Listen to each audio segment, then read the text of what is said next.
നമ്മുടെ ബിന്ദു കൃഷ്ണ മേഡത്തിൻ്റെ അടുത്താണ് പറയാൻ പോകുന്നത്. മന്ത്രി ബിന്ദു കൃഷ്ണ മേഡം. ഇത് കണ്ടോ, ഇതൊരു അംഗനവാടി കെട്ടിടമാണ്. അപ്പം അംഗനവാടിയിലെ കുട്ടികൾക്ക് ബിരിയാണി കൊടുക്കുന്നതുമായി ബന്ധപ്പെട്ട് വലിയ ചർച്ചകളാണ്. 20 വർഷമായി ഈ ഗതികെട്ട അംഗനവാടി കെട്ടിടത്തിൽ. ഇതൊരു വാടക കെട്ടിടമാണ്. ഇപ്പം വീട്ടുകാരെയോ ഇവിടെ പഠിപ്പിക്കുന്ന അധ്യാപകരെ ആരെയും പറഞ്ഞിട്ട് ഒരു കാര്യമില്ല.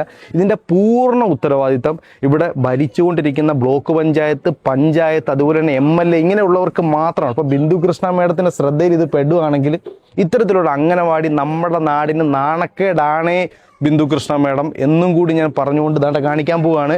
ചുരുങ്ങിയ കുട്ടികൾ, ഏകദേശം 10-50 കുട്ടികൾ പഠിച്ചുകൊണ്ടിരിക്കുന്നിടത്ത് ഭീതി കാരണം മാതാപിതാക്കൾ മാറ്റി മറ്റു പല സ്ഥലങ്ങളിലും കുട്ടികളെ പഠിപ്പിച്ചുകൊണ്ടിരിക്കുന്നത്. അത്ര ദയനീയമായ ഒരു അവസ്ഥയിലാണ് ഈ ഒരു കെട്ടിടം നിൽക്കുന്നത്. ഞാൻ ഈ വീഡിയോ എടുത്തുകൊണ്ടിരിക്കുമ്പോൾ തന്നെ ഞങ്ങളുടെ തൊട്ടപ്പുറത്ത് ബ്ലോക്ക് പഞ്ചായത്ത് മെമ്പർ വന്നിട്ടുണ്ട്.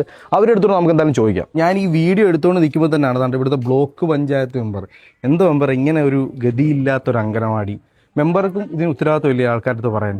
ഇപ്പൊ 2 ദിവസം മുമ്പ് ഒരു വീഡിയോ ഇപ്പൊ സോഷ്യൽ മീഡിയയിലൊക്കെ വൈറലായ ഒരു വീഡിയോ, ഈ അംഗനവാടി കെട്ടിടം കേരളത്തിൽ ഇതുപോലൊരു അംഗനവാടി കെട്ടിടമില്ല. ഇവിടുത്തെ അധ്യാപകരോ ഇല്ലെങ്കിൽ ഇവിടെ ജോലി ചെയ്യുന്നവരോ ആരും ഇതിന് ഉത്തരവാദിയില്ലാന്നോ? അത് ഇത് വാടകയ്ക്ക് കൊടുത്ത അവർ ഉത്തരവാദികളല്ല. ഇതിന് എന്ത് മറുപടി ആൾക്കാരുടെ മെമ്പർക്ക് പറയാനുള്ളത്? ഇപ്പൊ നമ്മൾ പറയുന്നത് വെച്ചാല് 25 വർഷമായിട്ട് നമ്മുടെ കമ്മ്യൂണിസ്റ്റ് കോട്ടയാണ് ഇത് ഭാഗം എന്ന് പറയുന്നത്. നമ്മുടെ ഗ്രാമപഞ്ചായത്തായാലും ബ്ലോക്ക് പഞ്ചായത്തായാലും ജില്ലാ പഞ്ചായത്തായാലും എല്ലാം ഭരിക്കുന്ന അവർ തന്നെയാണ്. അപ്പം അവസാന ഘട്ടത്തില് നമ്മുടെ MLA ശ്രീ കോവൂർ കുഞ്ഞൻ സാറ് 15 ലക്ഷം രൂപ അനുവദിച്ചിട്ടുണ്ട് അദ്ദേഹത്തിന്റെ ഫണ്ടിൽ നിന്നും. പിന്നെ പോരാതെന്ന് വെച്ചാൽ ICDSന്റെ 2 ലക്ഷം രൂപയും നമുക്ക് അനുവദിച്ചിട്ടുണ്ട്. ഇത് മൊത്തം കൂടി വെച്ചാൽ 17 ലക്ഷം രൂപയ്ക്ക് നമുക്ക് ഒരു സ്മാർട്ട് അംഗനവാടിയും അതിനുവേണ്ട ചുറ്റുമതിലും അതിനുവേണ്ട റൂഫ് കാര്യങ്ങളെല്ലാം കൂടി ചെയ്യാൻ നമുക്ക് പറ്റത്തില്ല. കാരണം വെച്ചാൽ ഇതിപ്പം ടെൻഡർ ആവുന്നില്ല. റീടെൻഡർ വിളിക്കുന്നു, ആരും ടെൻഡർ എടുക്കുന്നില്ല. MLA ഫണ്ട് ആയതുകൊണ്ട് ഇത് ലോയാണ്. അപ്പൊ അത് ചെയ്യാൻ പറ്റത്തില്ല, ബുദ്ധിമുട്ടാണ്. ഫണ്ട് അനുവദിച്ചു തരാൻ താമസമാണെന്നൊക്കെ പറഞ്ഞാണ് ആൾക്കാർ പറയുന്നത്. ഫണ്ടായി കിടക്കുകയാണ്. 15 ലക്ഷം MLA ഫണ്ടും 2 ICDSന്റെയും കൂടി ചേർത്ത് 17 ലക്ഷം രൂപ നമുക്ക് അനുവദിച്ച് കിടക്കുന്നതാണ്. ഇതിപ്പോ ടെൻഡർ ആകാത്തതാണ് നമ്മുടെ മെയിൻ ആയിട്ടുള്ള കാരണം. അപ്പൊ നമ്മള് നിലവില് 2 കോൺട്രാക്ടർമാരെ നമ്മൾ സമീപിച്ചിട്ടുണ്ട്.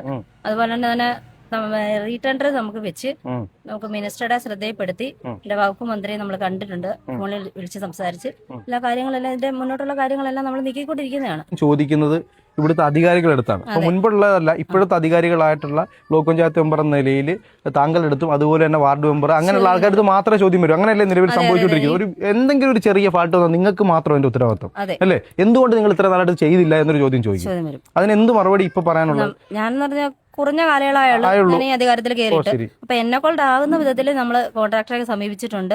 റീടെൻഡർ വെക്കാനെ പറഞ്ഞിട്ടുണ്ട്. നമുക്ക് വകുപ്പ് മന്ത്രിയെ നമ്മൾ സമീപിച്ചിട്ടുണ്ട്. കാര്യങ്ങളെല്ലാം ഇതൊരു ഉറപ്പ് കൊടുക്കാൻ പറ്റുവാണ്. ഉറപ്പായും ചെയ്യും, ഉറപ്പായിട്ട് നമ്മൾ ചെയ്യും. രക്ഷകർത്താക്കൾക്ക് ഞങ്ങൾ കൊടുക്കുന്ന ഉറപ്പാണ്. രക്ഷകർത്താക്കൾക്ക് മാത്രമല്ല, ഇതുപോലെ ഈ നമ്മുടെ ഈ നാട്ടുകാരെല്ലാം നമ്മളോടൊപ്പം ചേർന്ന് നിന്ന് ഇതിന് വേണ്ട കാര്യങ്ങളെല്ലാം ചെയ്തു തരുമെന്ന് ഉറപ്പ് എനിക്കുണ്ട്. രക്ഷകർത്താക്കൾക്ക് എന്റെ ഉറപ്പാണ്. ഒരു ബ്ലോക്ക് പഞ്ചായത്ത് മെമ്പർ എന്ന നിലയിൽ ഞാൻ എന്നാൽ കഴിയുന്ന എല്ലാ സഹായങ്ങളും ഈ അംഗനവാടി സ്മാർട്ട് അംഗനവാടി പണിയുന്നതിന് വേണ്ടി പൂർണ്ണമായിട്ട് എന്റെ എല്ലാ സപ്പോർട്ടും ഉണ്ട്. ഈ അംഗനവാടിയുടെ ഒരു വീഡിയോ ഇതിന് മുൻപേ ഇറക്കിയപ്പോൾ ഇതിനകത്ത് ഒരുപാട് പേര് പറഞ്ഞിട്ടുണ്ട് ഈ കെട്ടിടം പണിഞ്ഞു കൊടുക്കാത്ത വാടക കെട്ടിടമാണ്. അതെ, 20 വർഷമായിട്ട് വാടക കെട്ടിടം. ഇതിന്റെ മുതലാളി നമുക്ക് കുറ്റം പറഞ്ഞിട്ട് ഒരു കാര്യമില്ല. ഇപ്പൊ ഈ അധ്യാപകർ, ഇവിടുത്തെ ടീച്ചർമാരെ നമുക്ക് ഒരു കാരണവശാലും നമുക്ക് കുറ്റം പറയാം. ഇവരാരെയും കുറ്റം പറയാൻ പറ്റത്തില്ല. ഇതിന്റെ പൂർണ്ണ ഉത്തരവാദിത്തം നിങ്ങൾ തന്നെ ഏറ്റെടുക്കുക. അത് വളരെ പെട്ടെന്ന്, എത്രയും പെട്ടെന്ന് തന്നെ ചെയ്തു കൊടുക്കുക എന്നുള്ളതാണ്. ഉറപ്പായിട്ടും. അപ്പൊ ഈ ഉറപ്പിന്റെ അടിസ്ഥാനത്തിൽ നമുക്ക് ഇവിടെ വെച്ച് എന്തായാലും ഞാൻ വീഡിയോ എടുത്തോണ്ടിരുന്നപ്പോ തന്നെ മെമ്പറേയും കിട്ടിയത് കാര്യമായി. ഓക്കെ, രക്ഷകർത്താക്കൾക്ക് ഞാൻ നൽകുന്ന ഉറപ്പാണ്. തീർച്ചയായിട്ടും ഒരു കുറഞ്ഞത് ഒരു 6-7 മാസത്തിനുള്ളിൽ തന്നെയെങ്കിലും ഇത് പൂർത്തിയാവും എന്നുള്ള ഉറപ്പാണ്. അപ്പൊ ഉദ്ഘാടന ദിവസവും വീഡിയോ എടുത്തിനകത്ത് തന്നെ ഇടും.